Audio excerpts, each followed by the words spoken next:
Attorney, we understand po na minamandato ng batas yung sabi nga nila sangkaterba na ipinapapasan sa mga ordinaryong mamamayan na bayarin po natin sa kuryente habang ang ibang bansa po ay sinasubsidize ng kanilang gobyerno. Bakit po ganito karami yung kailangan na ipapasan, Sir Attorney, sa mga ordinaryong tao?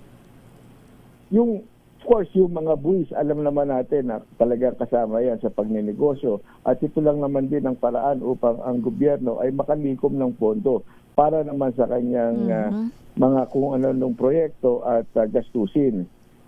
Ang ibang mga singil dito tulad nung mga pang social amelioration, like yung Lifeline, Senior Citizen, Missionary Electrification, ito kasi ay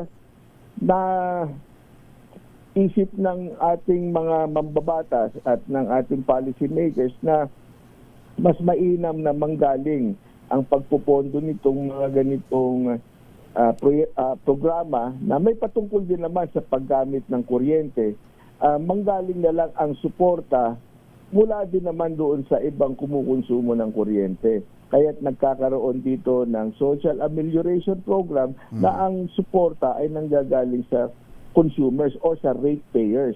Kung ang naging desisyon naman ng gobyerno ay ang gobyerno ang sasagot ng mga gastusin para dyan, ang mangyayari naman yung pondo para dito, hindi man manggaling sa mga nagbabayad ng electricity rates nila, pero manggagaling naman yan sa lahat ng mga taxpayers. Kasi saan naman kukuha din ng gobyerno kundi sa mga buwis na kanyang malilikom mula sa lahat ng mga pupwedeng buwisan.